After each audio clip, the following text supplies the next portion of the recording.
Why did every conversation stop when she walked in? Murphy's Diner was the kind of place where nothing ever changed.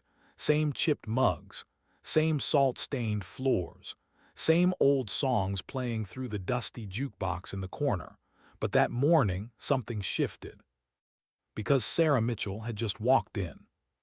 She looked ordinary enough: jeans, windbreaker, hair tied up, a small duffel slung over her shoulder. But the air changed with her presence. Conversations dimmed. Forks paused midair. A few locals glanced her way, curious, uneasy, like their instincts had picked up on something their minds couldn't name. She moved with precision, not grace exactly, but control, every step measured, every glance calculated. She chose the corner booth, facing the door, back against the wall. Old habits, the kind that never leave you no matter how many oceans you cross. "Coffee?" asked Betty, the diner's waitress, a woman who'd seen enough tourists to know which ones were worth a smile. "Black," Sarah said. Her voice was soft, polite, controlled. Betty smiled, topping up the mug, passing through. Sarah's lips curved, the smallest hint of a smile that didn't reach her eyes. Something like that. What she didn't say was the truth. That she wasn't passing through. She was hiding. 3 days earlier, she'd rented a small cottage on Elm Street from an elderly widow named Mrs. Henderson. Paid in cash. No references.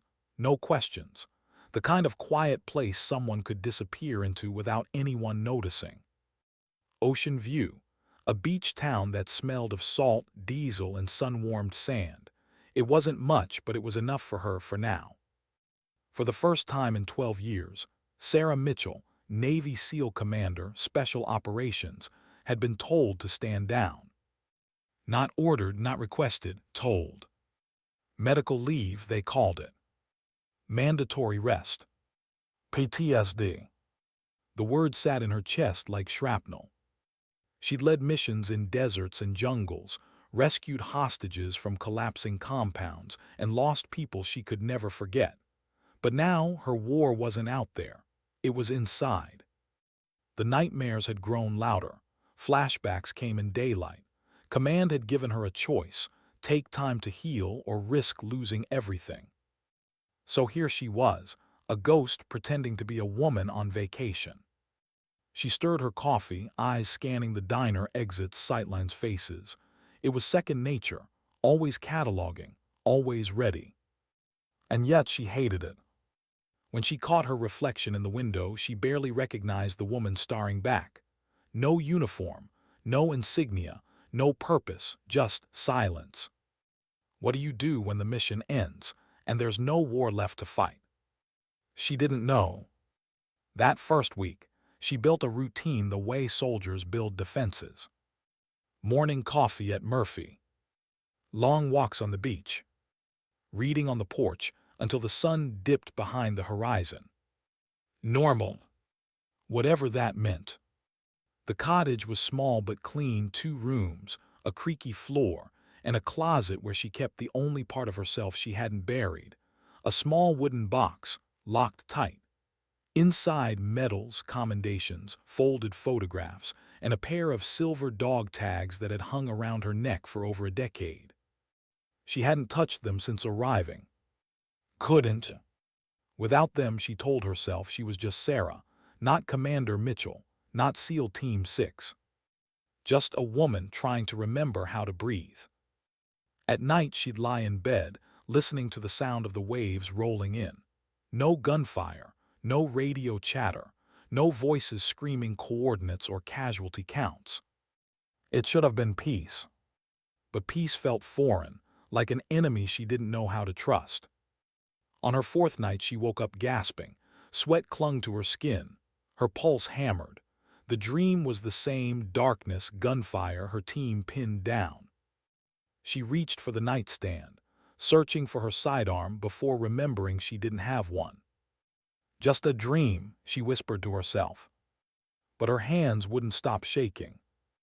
The war never really ends. It just changes its battlefield. By the end of that week, Ocean View had begun to accept her. The stares turned to nods. The whispers quieted.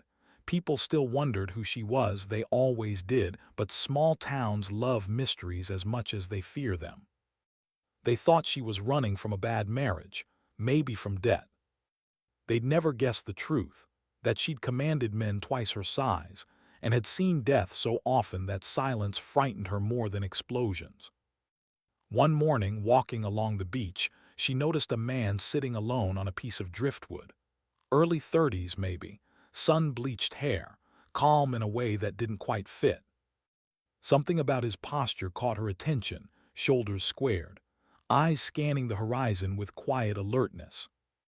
The kind of awareness that came from training, not curiosity. She almost turned around. But he looked up and smiled. "Beautiful morning," he said. "It is," Sarah replied, slowing but not stopping. "I'm Jake," he said, standing to offer his hand. "Jake Martinez." She hesitated, a soldier's instinct, then shook it. His grip was firm, balanced, professional. "Sarah Mitchell, the mysterious newcomer everyone's been whispering about," he teased lightly. Her lips twitched. "That bad, huh?" "Just curious," he said. "Ocean View's not exactly a big city. You planning to stick around?" "Maybe," she said, "just taking time away from things." He nodded, like he understood more than he let on. "I grew up here," Jake said. "Left for a while, came back 2 years ago. There's something about this place. Once it gets under your skin, you can't shake it." He said it like someone who knew what it meant to leave something behind. They talked for a few minutes, weather, coffee, the best local diner, safe topics, easy ground. But Sarah couldn't ignore the way he carried himself, how he kept his back toward open space, how his eyes flicked toward movement without losing focus on the conversation. This man had training, that much was clear. When she excused herself, Jake called out, "There's a community barbecue this weekend at the marina. Nothing fancy, just locals. You should come." She smiled. "I'll think about it." She wouldn't, or at least that's what she told herself. Over the next few days, she kept running into him at the diner, the grocery store, the beach path where he walked his golden retriever. Coincidence, maybe, but part of her knew better. Each meeting was brief, pleasant, but beneath the small talk there was tension, the kind born of mutual recognition. Both of them were trained to read people, and both were pretending not to. Jake asked thoughtful questions, the kind that revealed more than they seemed to. And Sarah gave answers that told him nothing.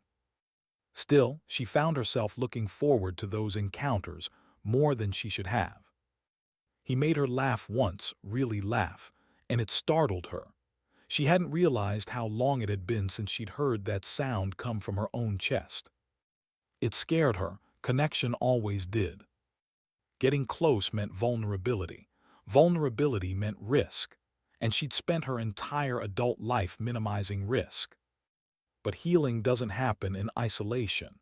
It happens in the moments we let someone see the cracks we've been hiding. The storm hit on a Friday afternoon.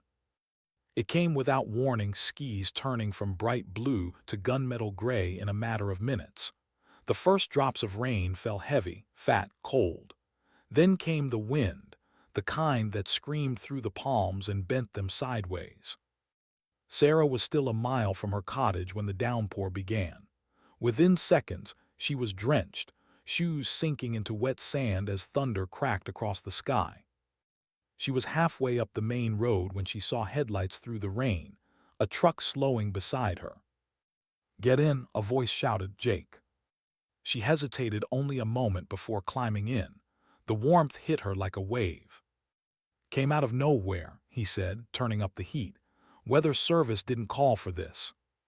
"Guess it changed its mind," she said, forcing a small laugh, but her voice trembled. He handed her a towel. "You're freezing." She nodded, wrapping it around herself, but it wasn't the cold making her shiver. The rain on the roof, the sharp, relentless rhythm, it wasn't rain anymore. It was mortar fire, helicopter blades, radio static, voices yelling over explosions. Her pulse spiked, her vision blurred. The storm outside blended with the storm inside her head. "Sarah," Jake's voice cut through, "you okay?" She tried to answer, couldn't, her throat locked. "You look like you've seen a ghost," he said gently.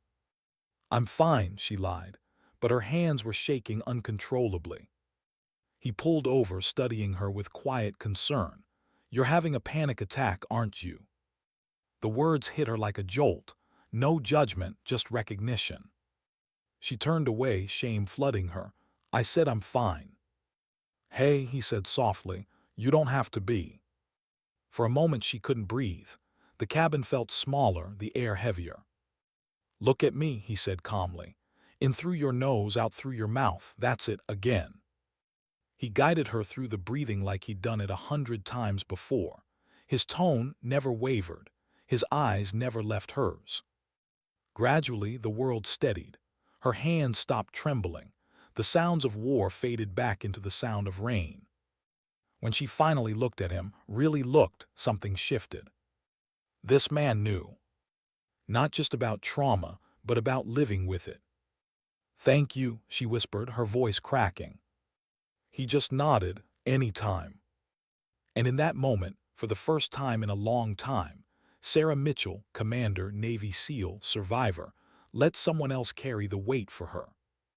That night, long after the storm passed, she sat in bed staring at the towel still hanging on the chair, the one Jake had handed her, the one she'd wrapped around herself when the panic hit. She reached for the wooden box in her closet and opened it. The dog tags gleamed under the soft light. Her reflection in the metal looked back, strong, tired, human. She ran her thumb across the engraved words. "MITCHELL, Sarah E. Commander, U.S. Navy SEAL." The identity she'd been hiding, the truth she wasn't ready to share. But maybe, just maybe, she'd found someone who would understand it. Outside, the sea whispered against the shore. Inside, Sarah whispered to herself, almost a prayer. Just one more chance to be whole again. Why did he leave without saying goodbye? The morning light poured through the curtains like nothing had happened, as if the storm that had shaken the town and shaken her had never existed. The sky was impossibly clear, the air sharp with salt and sunlight. For a moment, Sarah thought maybe the whole thing had been a dream. The panic attack, Jake's voice, his steady hands guiding her through the chaos. But then she saw it, a note tucked under her coffee maker. "Thanks for letting me help. Take care of yourself, Jake." She stared at it for a long time. The handwriting was neat, almost military. Simple. No phone number, no promise, no expectation. Just that, "take care of yourself." Funny, she thought. That's exactly what she'd stopped doing years ago. She made her coffee, watching the steam rise from the mug, and tried to pretend that last night hadn't happened. But the truth pressed at her ribs like a heartbeat. Someone had seen her break. And instead of running, he'd stayed. At Murphy's diner, Betty was already gossiping about the storm. "Half the boats down at the marina got tossed around," she said, refilling Sarah's cup. "Heard Jake Martinez and his dad were out there at dawn, cleaning up the mess.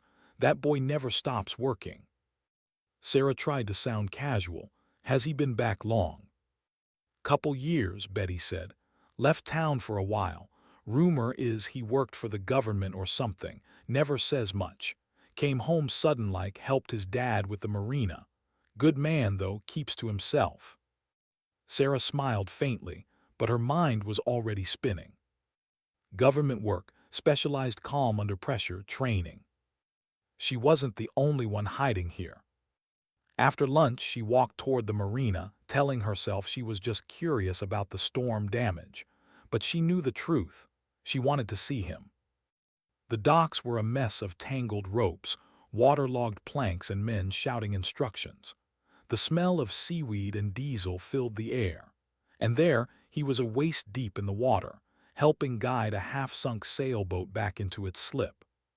When he spotted her, he grinned, that easy, natural kind of grin that made everything else fade. "Sarah, you look better. Storm didn't scare you off after all." Not yet, she said, smiling back. I wanted to thank you for last night. Jake hauled himself out of the water, brushing hair from his forehead. His t-shirt clung to his frame, soaked through. That's when she noticed the scars, faint but unmistakable. One across his shoulder, another near his ribs. The kind you didn't get from accidents. He caught her glance and raised an eyebrow. Want to grab a coffee? There's something we should talk about. They sat at a small cafe by the pier, a quiet corner, two mugs steaming between them. For a while, neither spoke. The ocean murmured outside the window. Finally, Jake said, "You're military." It wasn't a question. Sarah looked up, meeting his eyes, calm, unflinching. What makes you say that? The way you move. You scan every room you enter. You never sit with your back to a door. And last night, when you panicked, you weren't afraid of the storm.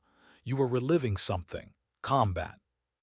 Silence stretched between them, long enough for her to decide. She could lie, pretend, keep the mask on. Or she could finally stop pretending. Navy, she said softly. Special operations. Jake nodded slowly. Army Rangers, 3 tour in Afghanistan, 1 in Iraq. Something loosened in her chest, something that had been locked tight for years. He got it, he really got it. They talked for hours, cautiously at first, then freely, trading stories without the classified parts. The weight of it all hung between them like shared gravity. Jake told her about the ambush, his team, the friends he didn't get to bring home, how guilt became a constant echo, how coming back to Ocean View had been less about peace and more about survival. Slowing down saved my life, he said quietly, forced me to remember who I was before everything went sideways. Sarah listened, her hands around her mug, her throat tight. Does it ever stop? She asked. He shook his head. No, but it gets quieter if you let it. Her turn. She told him in her own measured way about the missions that still haunted her, about orders that cost lives, about the night she'd stood under a black sky, calling in an airstrike that saved a village but took 2 of her own men. Jake didn't look away, didn't flinch, just listened. And that, more than anything, made her feel seen. The sun was low by the time they stepped back onto the pier. The ocean glittered gold. She hadn't noticed how fast the hours had gone. Can I ask you something? Jake said as they walked. Depends on what it is. He smiled slightly. Your rank, I'm guessing you weren't just another sailor. Sarah hesitated, then decided honesty was easier now. Commander, SEAL Team 6. Jake stopped walking, eyebrows lifting. Well, he said after a beat, that explains a lot. Her laugh came out genuine this time, small but real. The days that followed slipped into a rhythm neither of them had expected.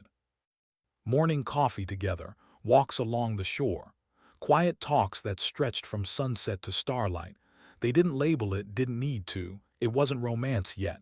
It was recognition, healing in disguise. Jake introduced her to others, a small community of veterans who had also found their way to Ocean View. Maria, a former Air Force pilot, now ran fishing charters. Tom, an ex-Marine, worked as a carpenter, said building things helped drown out the memories of destroying them. And Patricia, a retired Army medic who turned her home into a safe space for anyone struggling with trauma. They welcomed Sarah like she'd always belonged there. No curiosity, no pity, just quiet understanding. For the first time in years, she didn't feel like a weapon waiting for orders. She felt human. Still, the past doesn't release you that easily. Some nights she'd wake up sweating, hearing voices from old missions. The clink of her dog tags against the nightstand.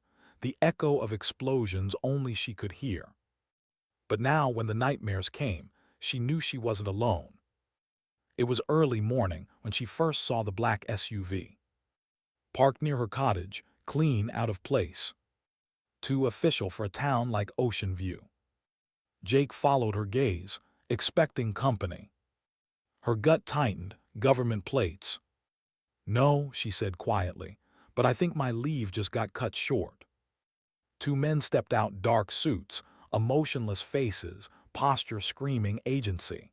She didn't need introductions to know their type. "Commander Mitchell," said the taller one.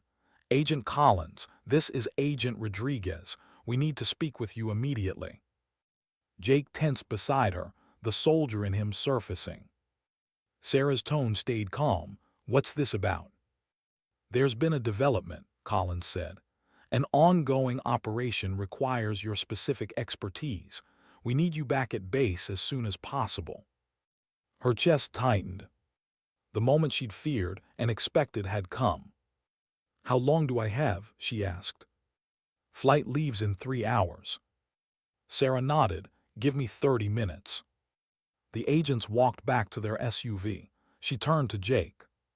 He didn't ask for details. He didn't need to. "I have to go," she said. "I know," he replied quietly. "Will you be back?" "I don't know." Back inside her cottage, Sarah packed with military precision.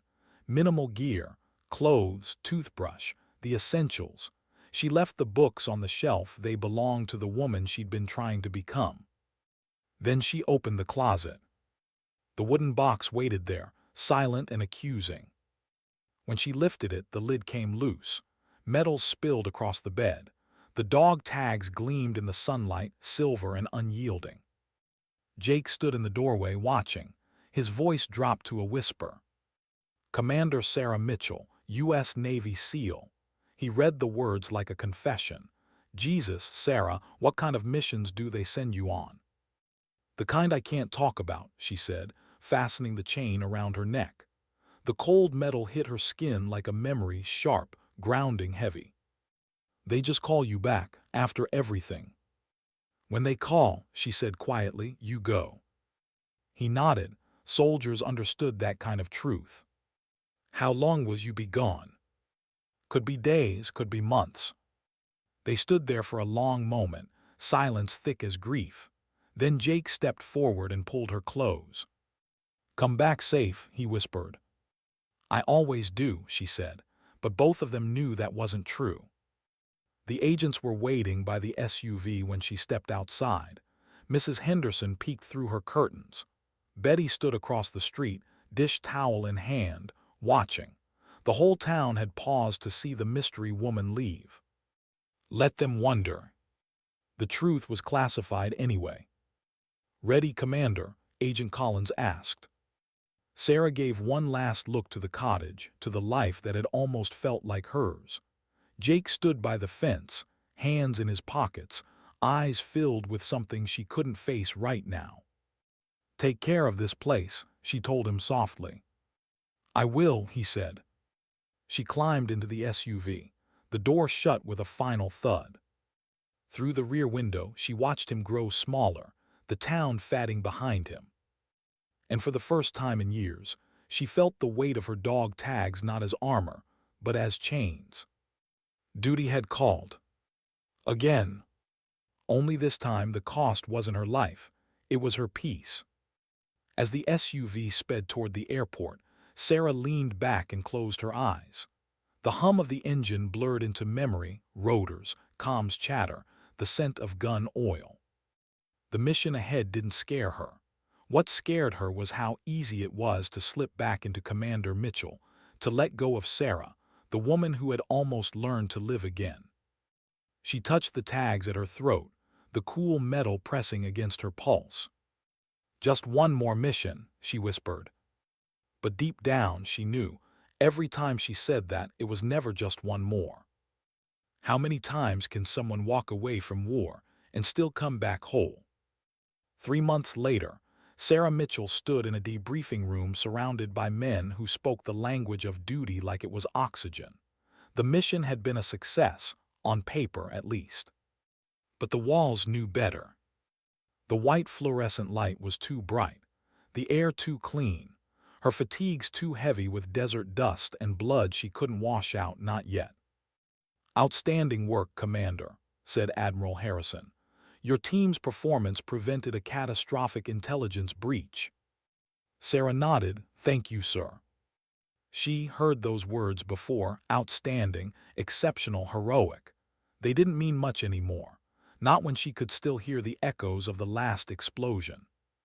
2 men in the hospital, one unconscious, another missing half his hearing. She'd written the after-action report herself, typing the words with hands that wouldn't stop trembling. Mission success, minimal losses. Minimal. She hated that word. After the briefing, she stepped outside into the open air. The sun hit her face like a slap, harsh, real, cleansing. She stood there for a long time, watching the base come alive with movement. Helicopters thudding overhead, jeeps roaring down the tarmac, recruits saluting officers as they passed. A world she belonged to, a world that was slowly killing her. Admiral Harrison caught up to her. "How are you feeling physically and mentally?" The question was formal, but the pause afterward was. "Better," Sarah said. It wasn't a lie. Time off helped. Having a support system made a difference. He studied her as if reading between the words. Then he nodded. "Good to hear. Take a few days to decompress, then we'll talk about your next assignment." "Yes, sir." As he walked away, Sarah realized something that chilled her more than any battlefield ever had. For the first time in her career, she wasn't thinking about the next mission. She was thinking about a small beach town and the man who told her to come back safe. That night she sat alone in her quarters. The walls were bare, the bed neatly made, the air too still. Her bag sat open at her feet. Inside it, the same wooden box she'd brought from Ocean View. She took it out, running her hand along its edges. When she opened it, the dog tags clinked softly, a metallic whisper that carried the weight of everything she'd fought for and everything she'd lost. She reached for her phone. The contact list was almost empty. But one number sat there, unmarked, unnamed. She typed a message. "Mission complete, still in one piece. How, Ocean View." For a moment nothing, then message delivered. She set the phone down, telling herself not to care, that he might not reply, that this was just a courtesy, not a plea. But when the screen lit up again, her heart skipped. "Quiet without you. When are you coming home?" Home. She stared at the word for a long time. When had a place she'd lived in for 2 weeks become that? Maybe the moment someone had seen her, really seen her, and not looked away. The next morning she called Admiral Harrison. Her voice was steady. "Sir, I'd like to request an extension of my medical leave." The pause on the other end was brief but heavy. "Your performance was exemplary, Commander. I assume this isn't about inability." "No, sir," she said. "It's about clarity." Another pause, then, "Approved 3 months. Don't make me regret it." She smiled faintly. "I won't." 2 days later, she was on a regional flight headed west. The hum of the engines lulled her into the first real sleep she'd had in weeks. When she woke, the view out the window wasn't sand and sky, it was blue, endless ocean. Ocean View. The moment her boots hit the tarmac, she saw him leaning casually against his truck near the gate. Same sun-bleached hair, same steady grin, but his eyes, they told her everything before he spoke. "Welcome home," Jake said. She didn't even try to hide her smile. "Hey, Martinez." "Still in one piece." "Mostly." He pulled her into a hug. It wasn't long, it wasn't dramatic, but it said what words couldn't. "You made it back." On the drive into town, the world looked the same: the diner, the boardwalk, the gulls tracing lazy circles above the surf. But it felt different. Maybe because she wasn't running anymore. "Mrs. Henderson kept your cottage," Jake said. "Wouldn't rent it to anyone else. Said she had a feeling you'd come back." Sarah smiled softly. "Did you tell her that?" Jake chuckled. "She didn't need me to." When they reached Elm Street, the sight of that little house hit her harder than she expected. The porch still sagged. The shutters still creaked in the wind. And yet it was hers. Home. That evening she stood at the window, watching the waves roll in. The rhythm of the sea was different now, not a trigger, not a reminder of chaos, but a kind of heartbeat, a living thing that mirrored her own slow recovery. Jake knocked softly on the door. "Permission to enter, Commander." She laughed. "You're incorrigible." "Guilty." He stepped inside, holding 2 cups of coffee. "Figured you need a caffeine resupply. You military types run on this stuff." "Among other things," she said, taking the cup. They talked for hours, about the mission, what little she could share, about his marina, which had become more than a business. "I started something," Jake said. "A veterans program. Sailing, fishing, small group therapy on the water. Helps with the quiet. You know, the kind that used to scare us." Sarah looked at him, admiration soft in her gaze. "You turned your peace into a purpose." He shrugged, trying to. They sat in silence for a while, the sound of the waves filling the space between words.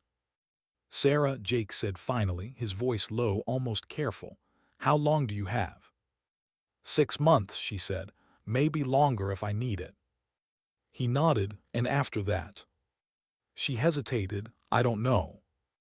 It was the first time she'd ever said those words without fear. Jake smiled faintly. "Maybe that's not such a bad thing. Maybe not knowing means you finally have choices." She looked at him, this man who had saved her without realizing it. "Maybe you're right." Weeks passed. The days blurred into a rhythm she didn't want to end. Coffee at sunrise, training sessions at the veterans' dock, evenings walking the beach until the sky turned violet. Sarah had taken a part-time position with a private security firm, training executives for high-risk environments. It kept her sharp but grounded. She didn't miss the adrenaline as much as she thought she would. At night, she'd sometimes catch herself watching the stars and thinking of the people she'd lost. And for the first time, the memories didn't break her. They belonged part of who she was, not all of it. Healing wasn't about forgetting. It was about remembering without drowning. One evening, she and Jake stood on the pier after a long day of sailing lessons. The air was cool, the ocean still. Jake broke the silence first. "You know, when you showed up that first week, nobody knew what to make of you. Some folks thought you were running from a bad marriage." Sarah smirked. "And you?" "I thought you were running from yourself." She glanced at him, amused. "Was I wrong?" She looked out at the water, her reflection shimmering against the waves. "Maybe not, but I think I found her again." Months later, Ocean View was hosting its annual festival. Lanterns glowed across the marina, laughter and music spilling into the streets. Sarah walked through the crowd with Jake, waving to familiar faces: Betty from the diner, Mrs. Henderson, Maria and Tom from the veterans group. No whispers followed her anymore. She wasn't the mystery woman. She was part of the story now. "Feels different this year," Jake said. "Yeah," she replied softly. "Feels like I finally stopped fighting something invisible." Jake smiled. "That's because you learned to stop surviving and start living." She nudged his shoulder. "You always talk like a therapist." "Only with special cases," he said with a grin. Later that night, as the fireworks painted the sky, Sarah stood by the shore, the silver of her dog tags catching the reflected light.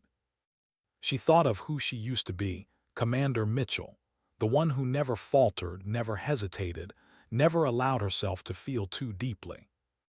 And then she thought of who she was now, Sarah Mitchell, the woman who laughed freely, who helped other veterans find peace, who had built something quiet and beautiful out of the ashes of her old life.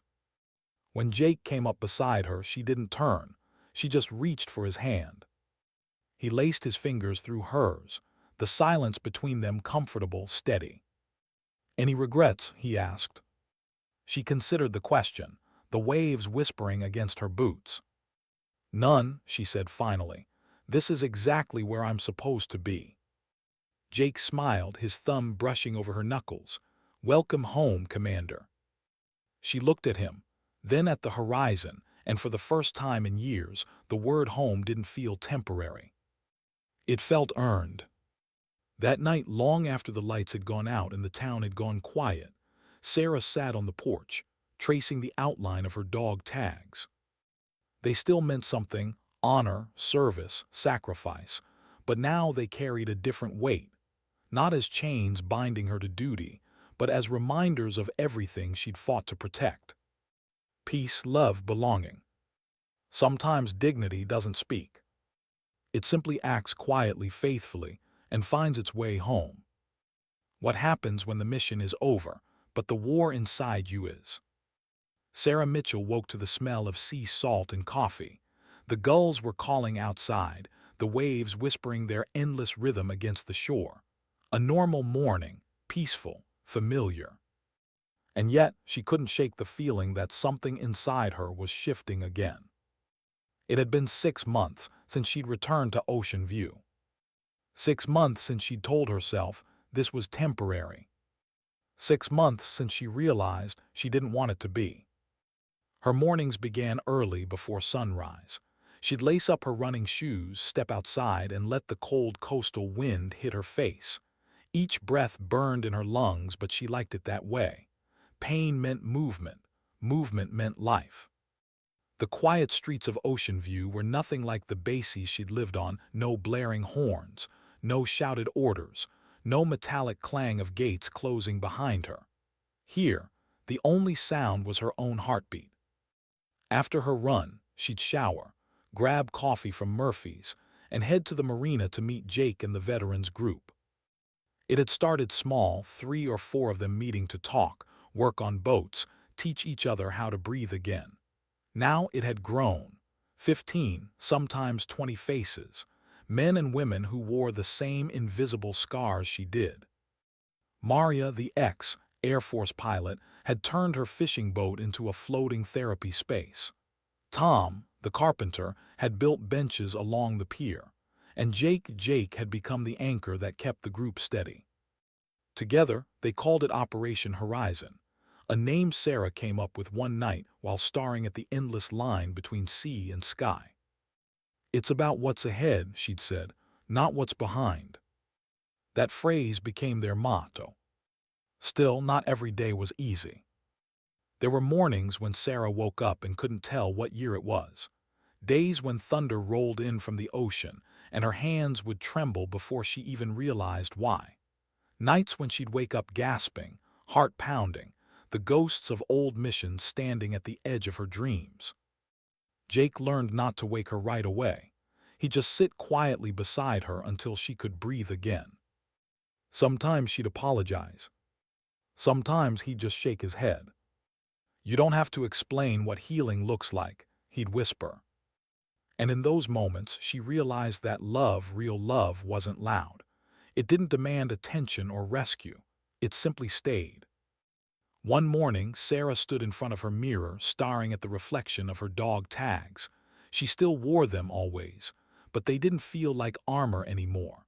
They felt like memory. She traced the engraving with her thumb. Commander Sarah EMICHELL, U.S. Navy SEAL Team 6. Once those words had been everything, her identity, her proof of worth. Now they were just part of the story.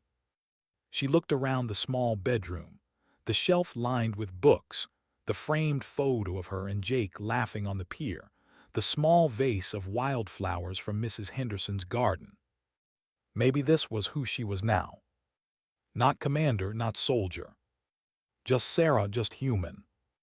Later that afternoon, she met with Dr. Patricia Wells, the retired Army medic who had become their group's unofficial therapist. Patricia was in her late 50s, gentle but sharp, with the kind of gaze that saw right through excuses. They sat in her small office overlooking the beach. "How's the sleep?" Patricia asked. Sarah smirked, "Overrated." Patricia smiled knowingly, "And the flashbacks?" "Less frequent," Sarah admitted, "but when they hit, they still feel real." Patricia nodded. "That's the brain protecting you. It replays what it hasn't processed. You can't force it to stop. You can only make peace with it." Sarah leaned back, staring out the window. "Peace," she repeated quietly. I'm still figuring out what that means. Patricia folded her hands. You spent 12 years training your body to survive. Now you're learning how to live. It takes time. Be patient with yourself. Sarah exhaled slowly. Patience isn't my strong suit. Patricia chuckled. It wasn't mine either. That evening, Jake surprised her with dinner on the beach. Nothing fancy, just grilled fish, candles in the sand, and a bottle of wine that probably cost less than the fuel for his boat. But it was perfect. They ate in silence for a while, listening to the waves. The sky blazed orange and pink, the sun dipping low like it was reluctant to leave. Jake broke the quiet first. You ever think about going back? He asked. Sarah didn't answer right away. She stared out at the horizon, the line she used to chase across the world. I think about it every day, she said softly. Not the missions, the people, the ones I left behind, feels like I abandoned them. Jake nodded. You didn't, you did your part, you earned your rest. Rest, she said, almost tasting the word. Feels strange saying it. You've been at war for 12 years, Jake said. Maybe it's time to learn what peace actually feels like. She looked at him, and if I can't, then we'll figure it out together. Weeks turned into months. The leaves changed color along the cliffs. Tourists came and went. Ocean views slipped quietly into winter. One cold morning, Sarah received a letter, official Navy seal on the envelope, her old command address printed neatly across the front. She stared at it for a long time before opening it. It wasn't a summons this time. It was a request. Naval Special Warfare Command wanted her to consider a return, not to the field, but to Washington. A desk position, strategic advisory, the kind of post that kept veterans connected without sending them back into combat. She placed the letter on the table and stared at it through half the day. When Jake came home, he found her still sitting there, fingers tracing the Navy emblem. You gonna open it? He asked. Already did, she said. They're offering me a desk job. Jake raised an eyebrow. That's a big deal. It's safe, she said. Predictable, permanent. He nodded slowly. Sounds like they want to keep you close. Or they don't know what to do with me, she said quietly. Jake sat across from her. What do you want? The question lingered in the air. What did she want?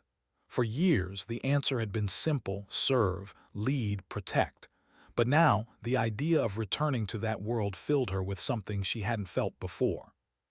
Fear. Not of danger, but of losing herself again. That night she walked the beach alone. The wind was cold, the moon high.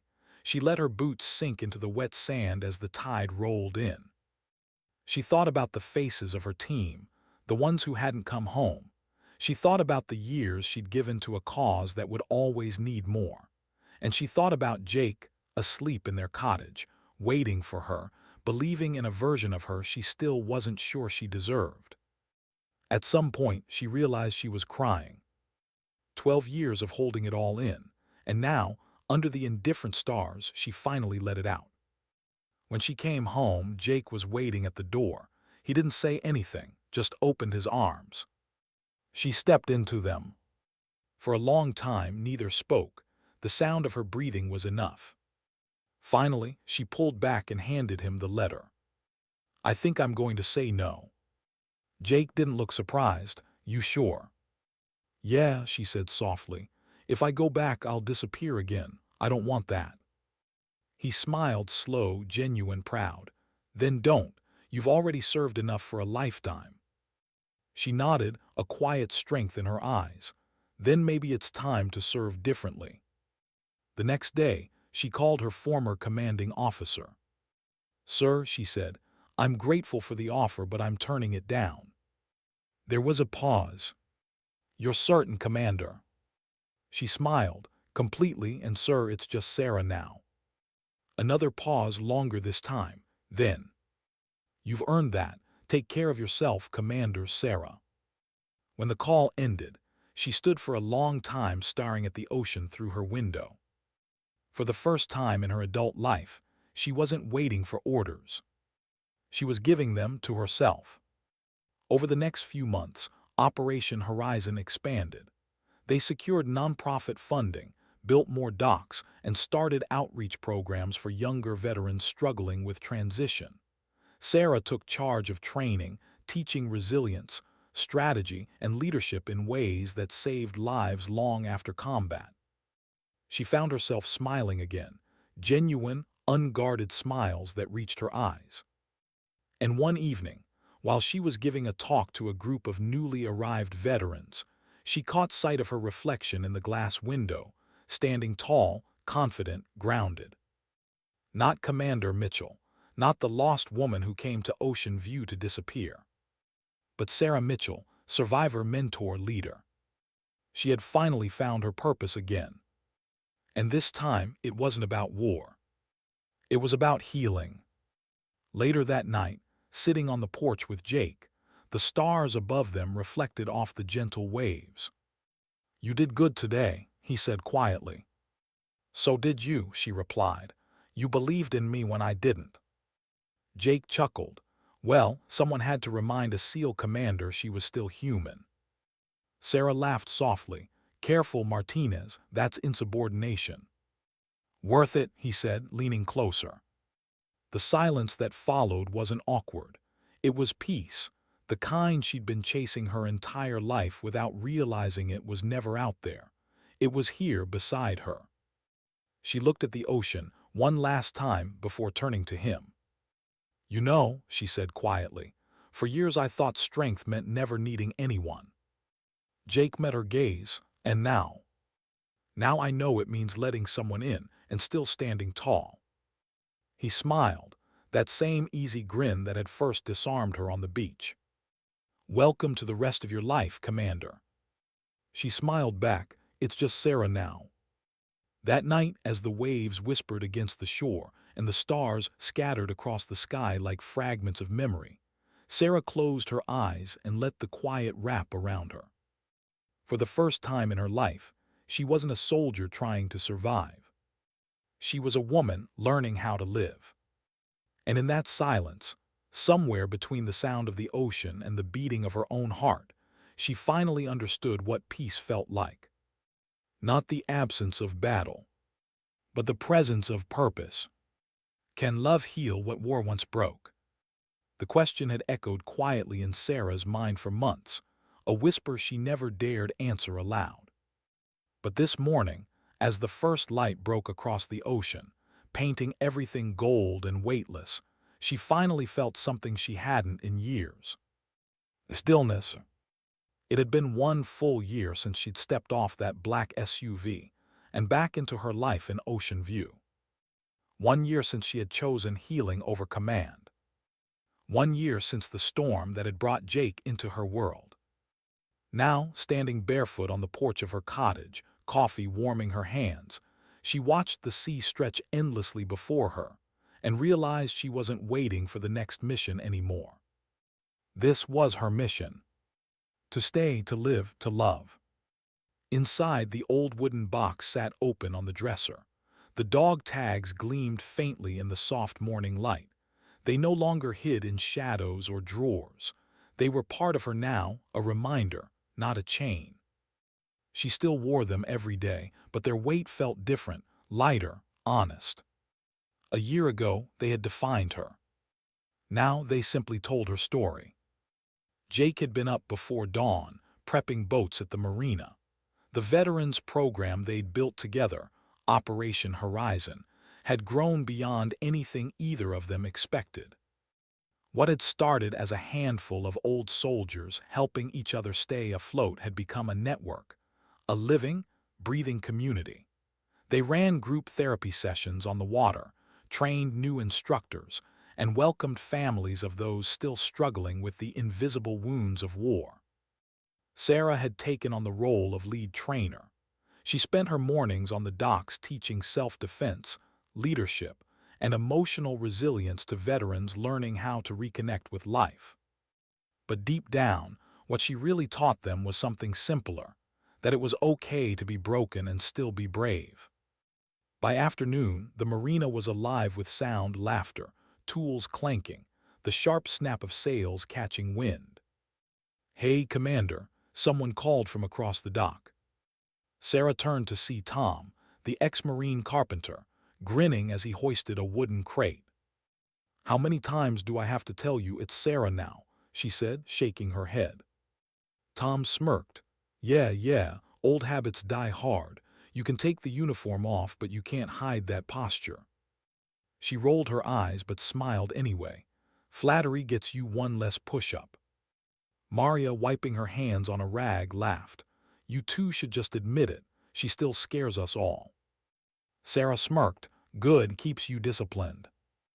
They laughed, the easy kind of laughter that fills the space where pain used to live. That evening, Jake showed up at the cottage, hands behind his back, expression suspiciously calm. "What's that look?" Sarah asked, raising an eyebrow. "Nothing," he said too quickly. "You busy tomorrow?" She narrowed her eyes. "Should I be?" He shrugged. "Just clear your morning, dress comfortable." She tilted her head. "You planning something?" He smiled, that boyish grin she'd come to both love and distrust. "Wouldn't you like to know?" The next morning, she woke to sunlight streaming through the window and the faint hum of the ocean. A note lay on the kitchen counter, taped beside a single daisy. "Meet me where the waves start to whisper, Jay." She smiled despite herself. That was Jake, poetic without meaning to be, mysterious without realizing it. She pulled on jeans, a light jacket, and laced her boots. The air outside was crisp, the kind of morning that promised something quietly extraordinary. When she reached their usual spot on the beach, the stretch of sand where they'd first met, where the storm had once turned the sky into chaos, she stopped. Because there, waiting for her, was Jake. A small wooden table stood between them, set with flowers, coffee, and two mugs that didn't match. The wind tugged gently at the corners of a linen cloth, and sunlight glinted off the waves. Jake stood beside it, hands in his pockets, wearing that nervous, unguarded smile that made her heart ache in the best way. "What's all this?" she asked softly. He looked around, then back at her. "1 year ago today, you let me help you through a storm." She smiled faintly, remembering the panic, the thunder, the towel she'd clutched while trying not to fall apart. "And now?" she asked. "Now," he said, taking a slow breath, "I want to ask if you'll let me help you through every storm that comes next." And before she could even exhale, Jake dropped to one knee. Her breath caught, the sound of the ocean disappeared. "Sarah Mitchell," he said, voice steady but eyes trembling, "will you marry me?" The world seemed to still.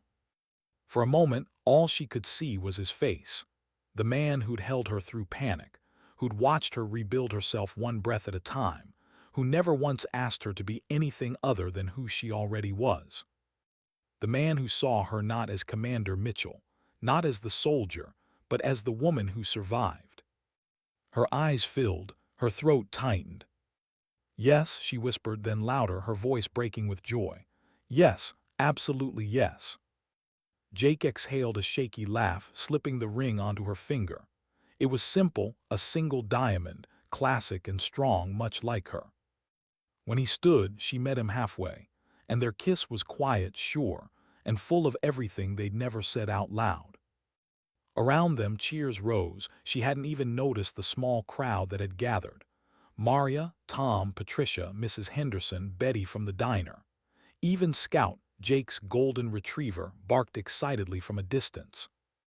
Apparently everyone had known, everyone but her. The rest of the day unfolded like a dream.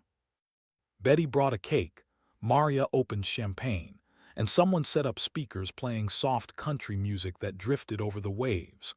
They laughed, danced, shared stories of how they'd all met Sarah, each one painting a picture of a woman who'd walked into their lives carrying the weight of war, and somehow ended up healing theirs. As the sun began to dip, Sarah stood at the edge of the crowd, watching the reflection of light scatter across the water. Jake came up beside her, slipping his arm around her shoulders. "You okay?" he asked quietly. She nodded, her eyes glistening. "More than okay, just remembering."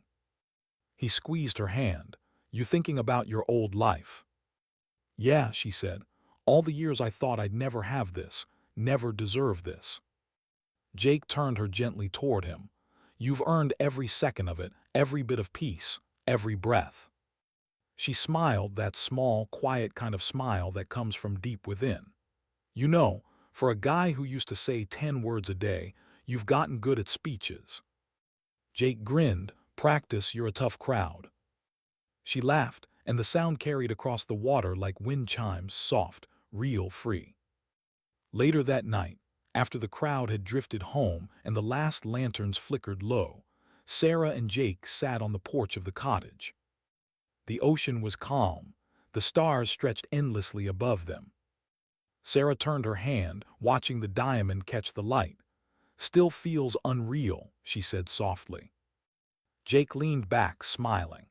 "You'll get used to it. Though I should warn you, being married to a SEAL commander might make me the most disciplined husband in Ocean View." She smirked. "Oh, I don't know. You still leave your coffee mugs everywhere." "Recon error," he said. "Won't happen again, ma'am." She laughed, shaking her head. "Don't start with ma'am. I outrank you in life experience now." "Fair," he said. Then after a pause, "Any regrets?" Sarah looked out toward the horizon, that familiar, endless line. "None," she said. "This is exactly where I'm supposed to be."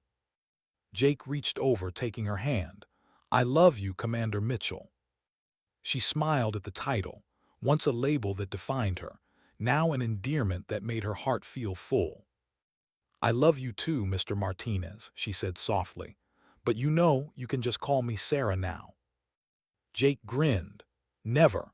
I'm going to be married to a SEAL commander. That's definitely going on my business cards." She laughed, not the polite kind, but the full, unguarded kind that comes when every wall has finally fallen.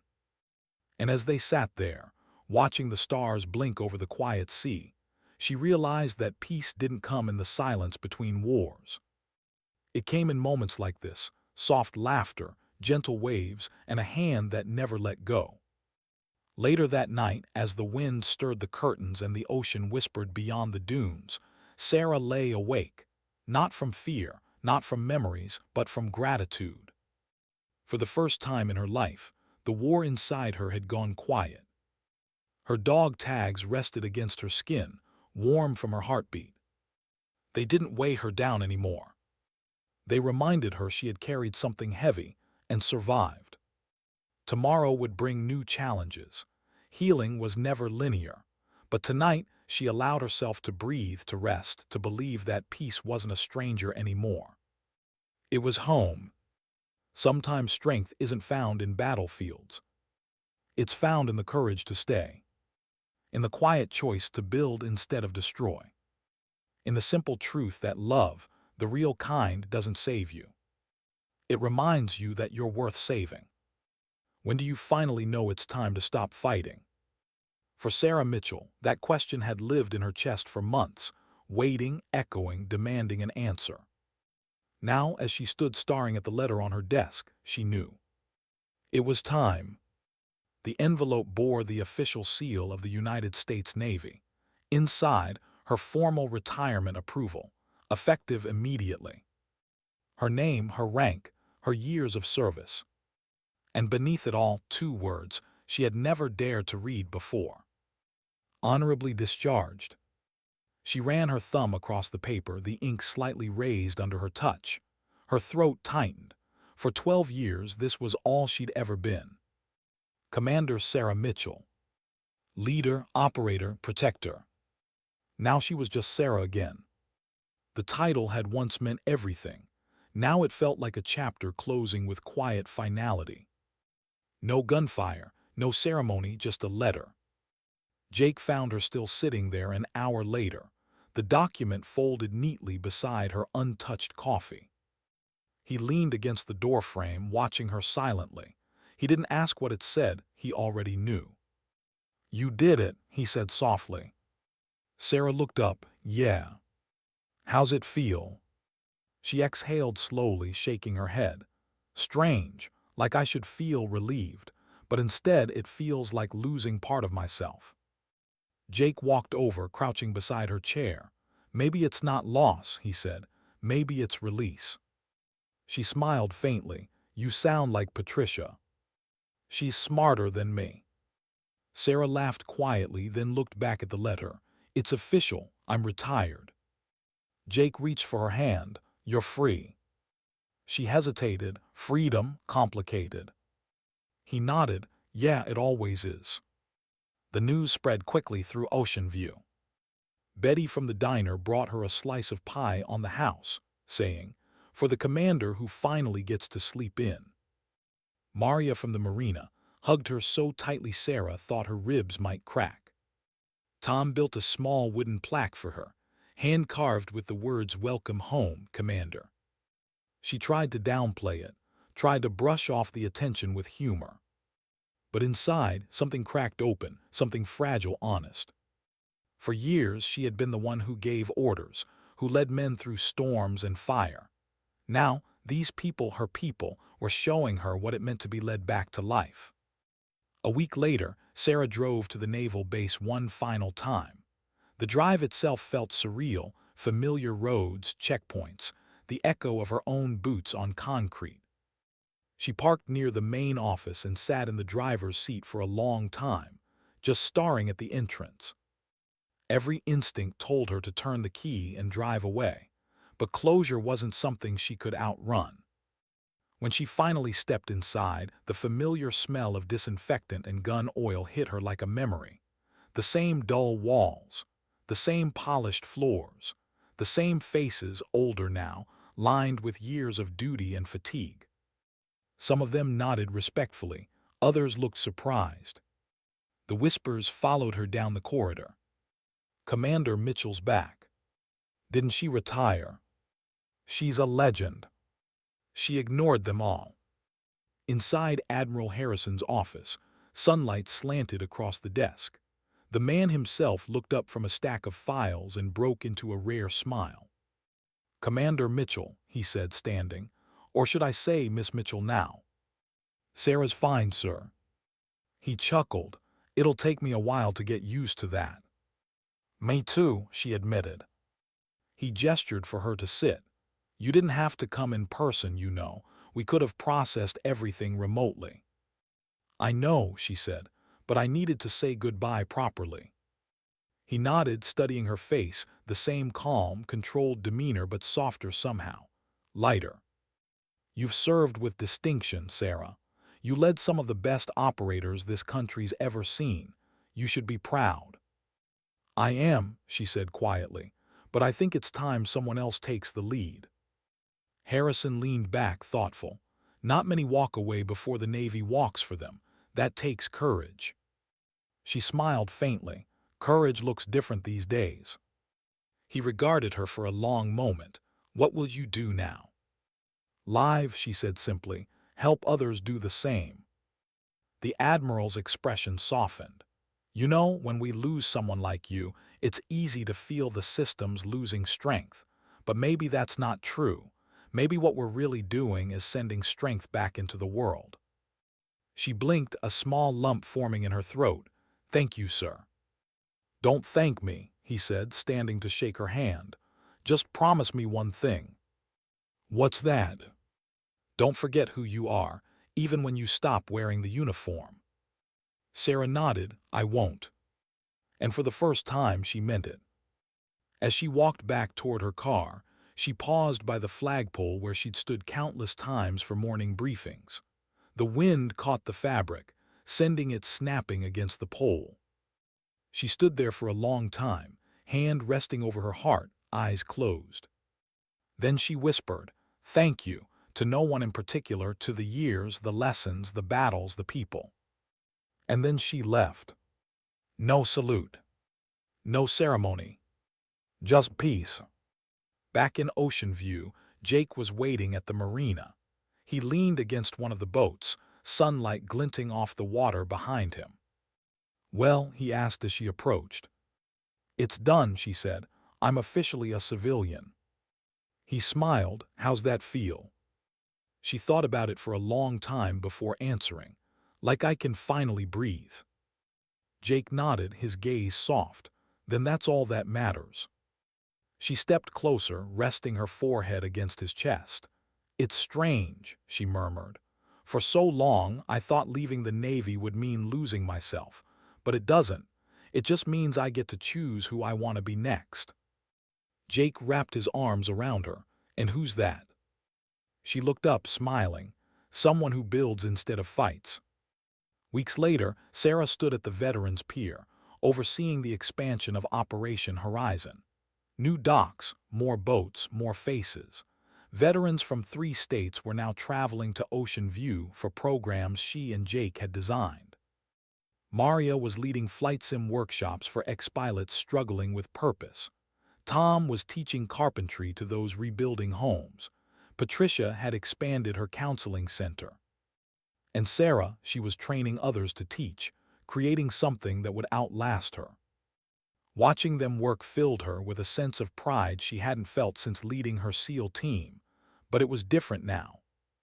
It wasn't adrenaline, it was meaning. That evening, after everyone had gone home, she walked along the shoreline. The air was cool, tinged with salt and possibility. She stopped where the water met the sand, the surf curling around her boots. Pulling the dog tags from under her shirt, she held them in her palm, their familiar weight resting against her skin.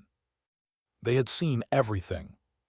The battles, the losses, the loneliness, the small victories no one else would ever understand. Now they gleamed softly in the dying light, not as symbols of war, but as reminders of survival. She closed her hand around them, whispering into the wind, "Thank you for getting me this far." Then she slipped them back beneath her shirt, close to her heart where they belonged. When she returned home, Jake was sitting on the porch, working on a piece of driftwood with his pocket knife. The sky was streaked with purple and gold, the kind of sunset that felt almost sacred. "Long day?" he asked. "The best kind," she said, settling beside him. He held up the carving. It was simple 2 waves intertwining, forming an unbroken circle. "For you," he said, "a new insignia for the life we're building." Sarah smiled, tracing the wood with her fingers. "It's beautiful." Jake looked at her, really looked at her. "You know you've changed." She raised an eyebrow. "For better or worse?" "For real," he said softly. "You're not carrying the same weight anymore." Sarah thought for a moment. "Maybe I just learned I don't have to carry it alone." Jake smiled. "Now that's the commander I fell in love with." She leaned into him, resting her head on his shoulder. "She's retired," she murmured, "but she's still here." "Good," he said, "because the world still needs her, just in different ways." As night fell, the ocean shimmered under the moonlight. Sarah's ring caught the faint silver glow, sparkling like a promise, one forged not in war but in peace. The cottage was quiet behind them, the town asleep, and for the first time she wasn't haunted by the silence. She embraced it.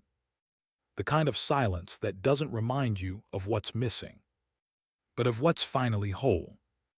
Sometimes strength isn't about how long you can fight. It's about knowing when to lay your weapons down, to stop surviving and start living, to realize that peace isn't given. It's chosen.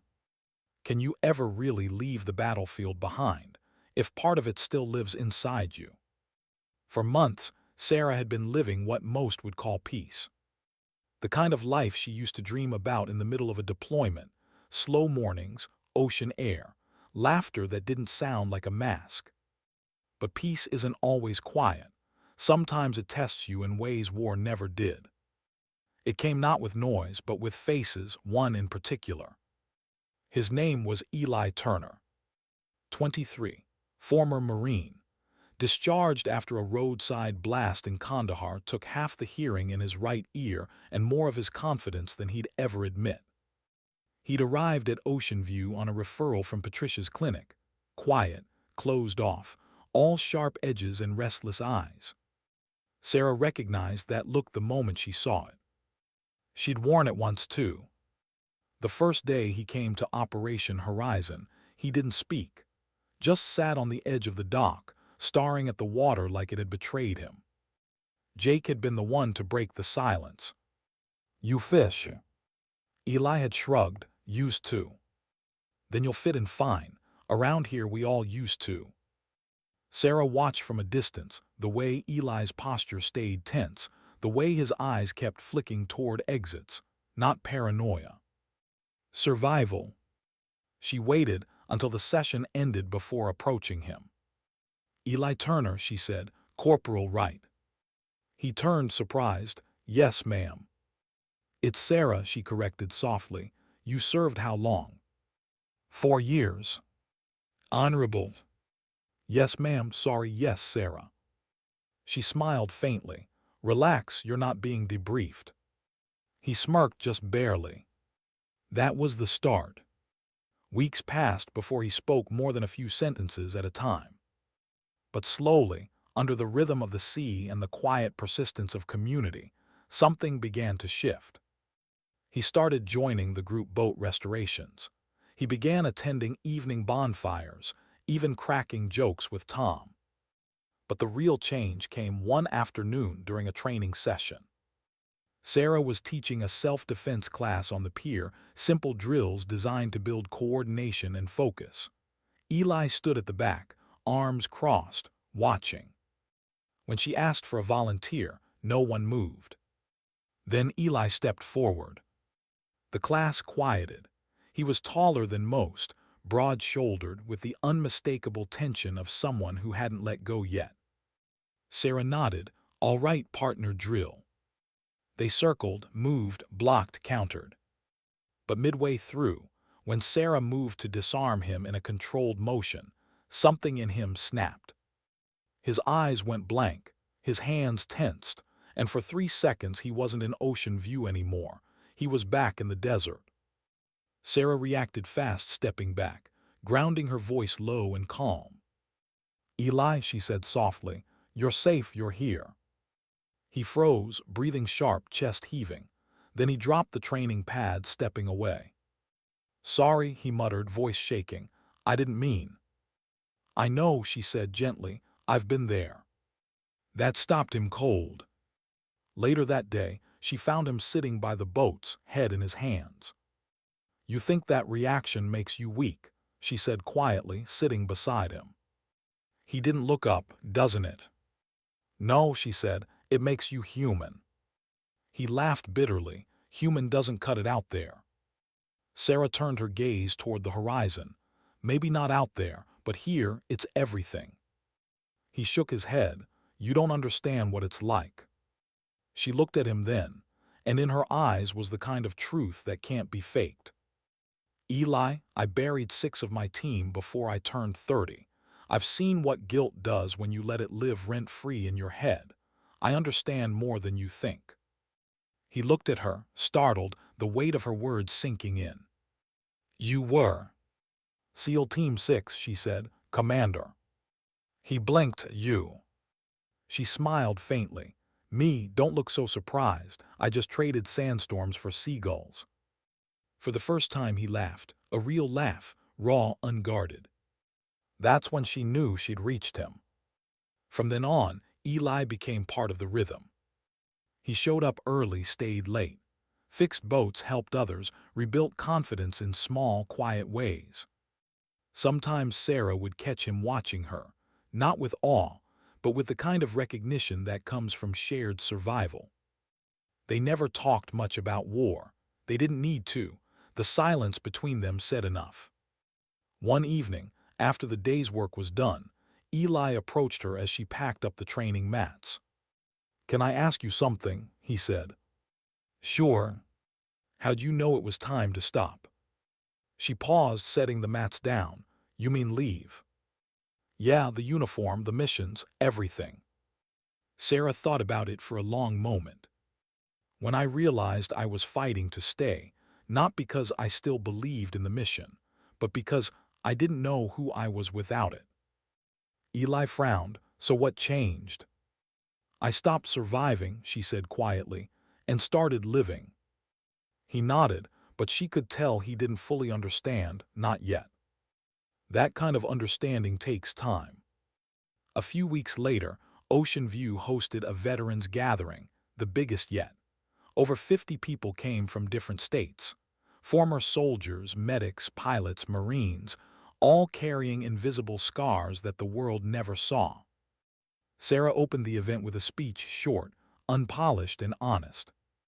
"I spent most of my life thinking strength meant never needing anyone," she said, her voice carrying over the sound of the waves. "But it took me 12 years and a war to realize the truth. Strength isn't about silence. It's about connection. It's about choosing to stay when leaving would be easier." The crowd listened, really listened. Eli stood in the back, watching her like someone seeing a lighthouse for the first time. Later, when she finished, he came up and said quietly, "I think I'm starting to get it." She smiled. "Good, just don't rush it. Healing doesn't care about your schedule." That night, after everyone left, Sarah walked along the beach alone. The stars were bright, the air cool. She thought about Eli, about herself at his age. The same fire, the same confusion, the same ache to matter. She realized then that maybe this was why she'd come to Ocean View, not just to heal, but to help others learn how. Jake found her there, standing barefoot in the surf. "Hey," he said softly, "you disappeared on me." "Just thinking." "Dangerous habit." She smiled faintly. "I met a younger version of myself today." Jake raised an eyebrow. "You mean Eli?"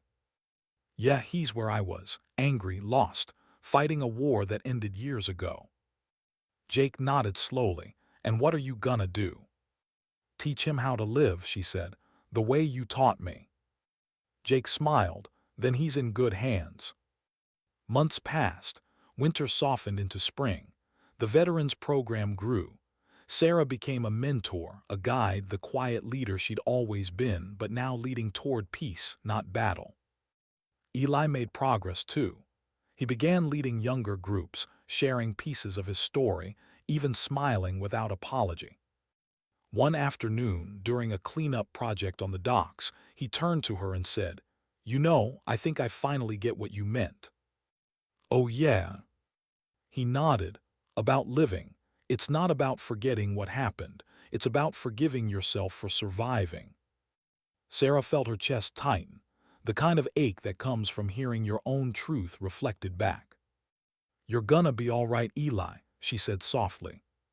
He looked at her, eyes steady. "I am because you were." That night, Sarah sat on the porch beside Jake. The air smelled like rain, soft thunder rolling far out to sea. "You okay?" he asked, noticing her distant look. She nodded slowly. "Yeah, just thinking about how strange it is. I used to believe my best days were behind me. Turns out they were just waiting." Jake smiled, slipping his arm around her shoulders. "Funny how that works." "Yeah," she said. "It's like every broken piece I hated about myself somehow became part of someone else's healing." He kissed the top of her head. "That's because you didn't bury your scars, you used them." Sarah smiled faintly. "Maybe that's what being a soldier really means." "Not fighting," Jake said quietly, "but rebuilding." As lightning flickered across the distant horizon, Sarah leaned against him, closing her eyes. She thought about all the people who'd come through the program, all the lives quietly reshaped by simple compassion. And for the first time, she understood something profound, something she wished someone had told her years ago. You don't have to carry the world to make a difference. Sometimes you just have to stand still and let the world come to you. The storm rolled closer, wind sweeping through the porch. Rain began to fall in soft, rhythmic taps against the wood. Sarah looked up at Jake, smiling. "You know what this reminds me of?" He grinned. "That night you walked into my life with a towel and a death stare." She laughed, a real full laugh. "Exactly that." "Good thing you did," he said. "Changed everything." "Yeah," she whispered, "it did." The thunder rumbled, but she didn't flinch this time. Because now, storms didn't scare her anymore. They reminded her she'd survived worse and learned how to dance in the rain. Sometimes the bravest thing you can do isn't to fight another battle. It's to teach someone else how to stop fighting theirs. How do you measure a life rebuilt? By medals, by scars, by the silence that follows the storm, or by the hearts that learn to beat again because you did? Sarah Mitchell never thought she'd have to answer that question. But on this morning, her wedding day, she finally understood. The sky over Ocean View was the color of peace, soft silver clouds drifting lazily over a calm sea. The town had woken early. Betty from the diner had baked enough pies to feed an army. Maria had turned the marina into something out of a movie, ribbons strung between masts, lanterns swaying in the breeze. Tom built the altar himself from driftwood gathered along the beach. And at the center of it all, near the water's edge, stood Sarah, barefoot, dressed simple, eyes steady. The ocean whispered like an old friend.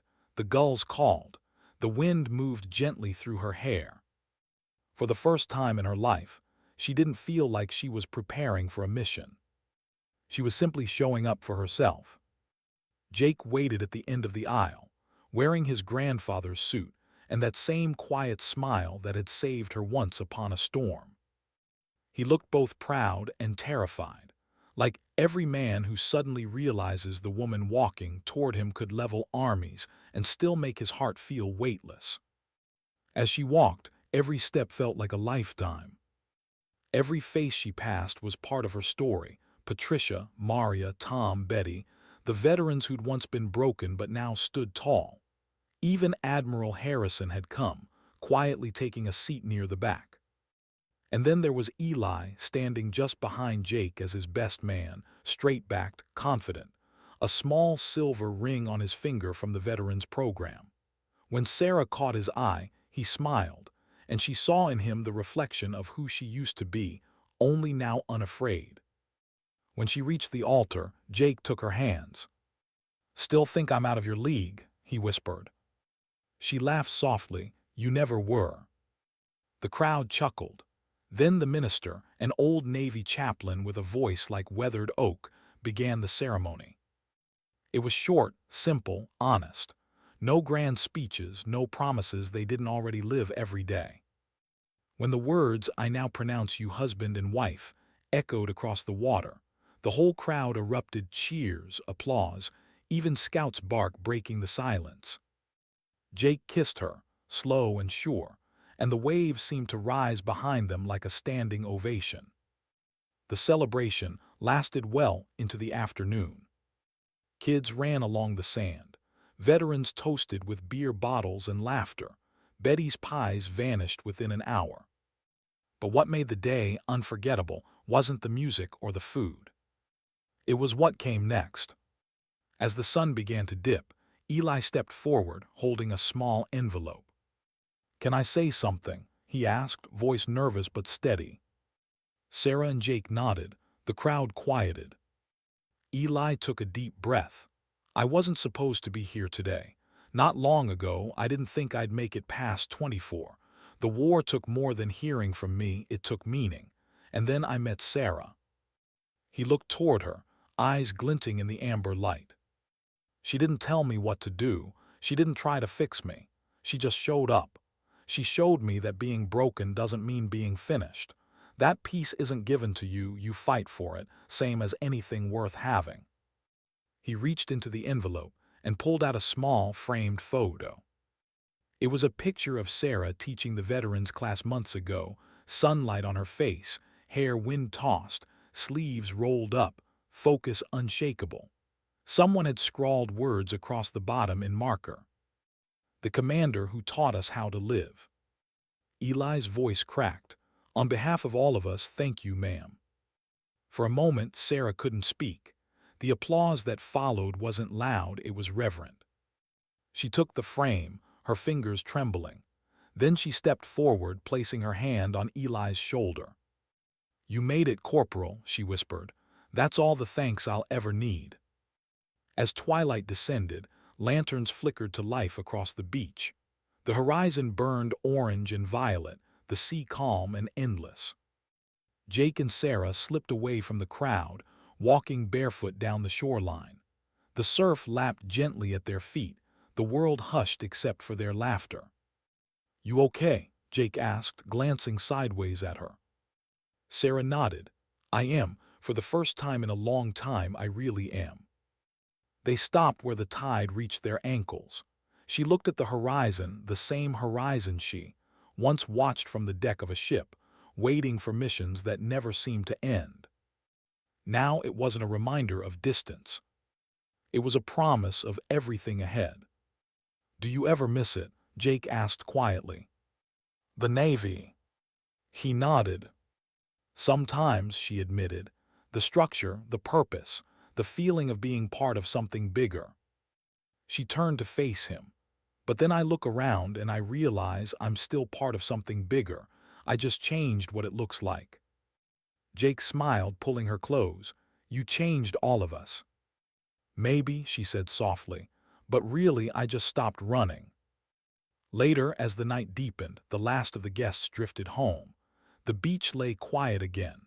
The moon rose high, silver light glinting off the waves. Sarah and Jake sat by the dying bonfire, wrapped in a blanket, her head on his shoulder. The dog tags rested against her collarbone, cool metal warmed by her heartbeat.